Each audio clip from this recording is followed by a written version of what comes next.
And this was, of course, a special feature which was done by Cutting Edge. It sends shivers down one's spine. And as you're hearing some of these particular, details in this, and we do apologize to some of the sensitive viewers as then you were listening to what was coming out there. And let's stay with this particular subject and look at the trade of hitmen and how lucrative it is. I mean, you're listening to some of the details that are coming out there. What pushes people to consider this as an option to make a living? Let's speak to author of Blood, Blades and Bullets, Nathi Olifant. Nathi, thank you so much for your time.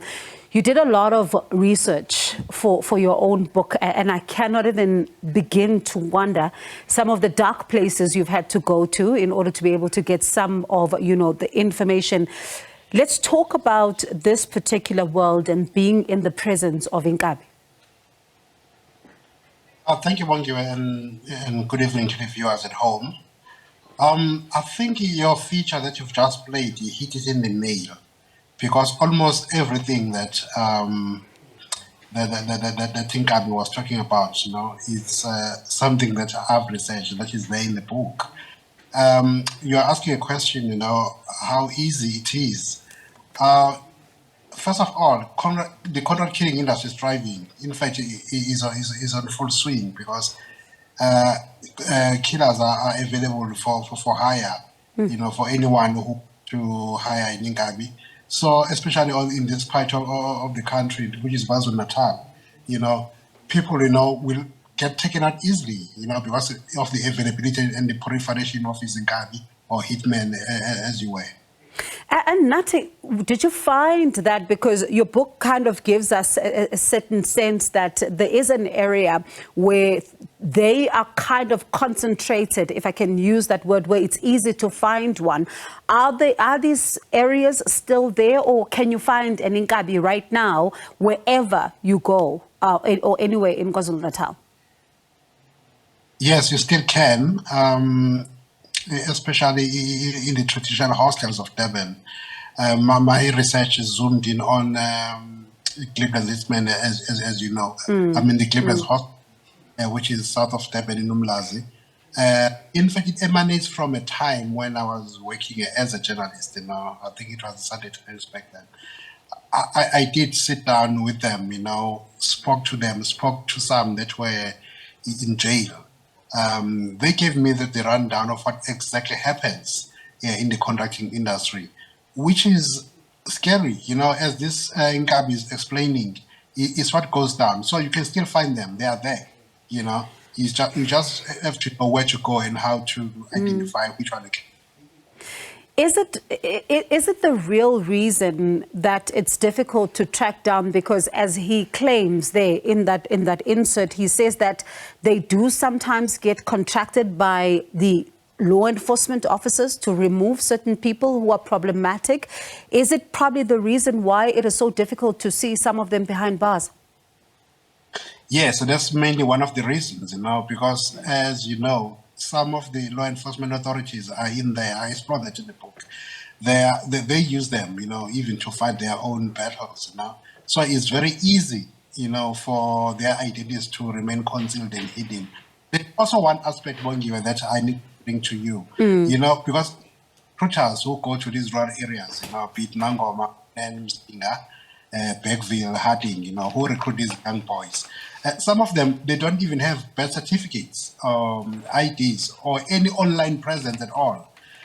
So tell me, where do detectives begin to try and piece together the pieces when the identity doesn't exist? Those kids are just stateless, and they grow up in this business, where they get hired and they go up the hierarchy. As this Inkabi is explaining, they pay top rent, to eliminate, their enemies and their adversaries, which is scary if you think about it. It's very scary, and the society, should know these things and be able to discern in terms of who exactly they interact with, because it's your normal guy who does a day job sometimes, someone who's got a family sometimes, but they've lived a double life where in the night, they become something else, and in the day they're just saints. And I was going to go there because it does sound like there's a double life involved as well, because the other part of the double life comes in when they talk about how you find them in churches. And he says that that's where they go to ask for forgiveness. Yes, they live among us. You know, sometimes even their own families don't know what they get up to. They just know that their father, Nathi, goes to work every day, but what he gets up to and how he brings that bacon home, you know, is something else. You know, it's something to be reckoned. And Nathi, you know, there's one thing that your book brings to the fore, as well as this particular interview, is this, you know, the use of umuti, the rituals, and how for them they form a critical part of what they do. And a number of people really do ask themselves, when you talk about the process of ucela umuntu edlozini, for example, and really saying that I need you to cooperate with me. A lot of people think that these are all just superstitions, but for them, this appears to be at the heart of what they need to do first before they can actually undertake this particular assignment. You are quite correct, Bongiwe. You know, there's certain realm that they live in, you know, whereby they go and intercede, you know, or go to speak to the powers that be, you know, in terms of traditional powers in that realm. You know, they go and ask for protection, and after committing a crime, they also go and do what I call a cleansing ceremony, whereby they want to leave the bad luck, all the bad spell behind, so that they live. Because let's face it, taking one's life, you know, is such a tall order. So for them to survive, you know, they also soak their weapons in motil concoctions, you know, soak them overnight, you know, sprinkle them with especially bullets, you know, sprinkle them with venom. For that they use it's because they want to shoot at a close range. Even if you can survive the bullet, the shot, but you can't survive the poison that was laced in the bullet. So that's how it happens sometimes. You know, the use of mut is very, very common.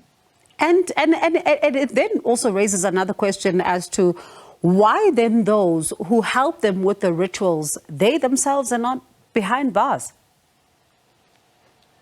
Doesn't that bottle the mind?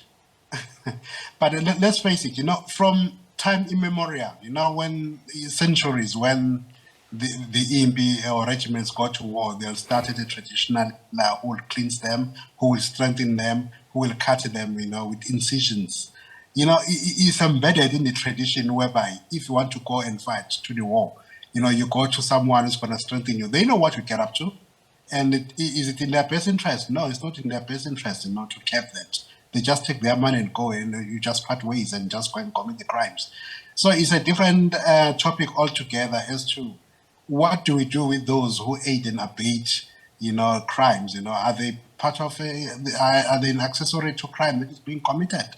I think that's a question, because I spoke to a Nyanga in Kwamhlabuya Lingana, where this Inkabi also says he went to.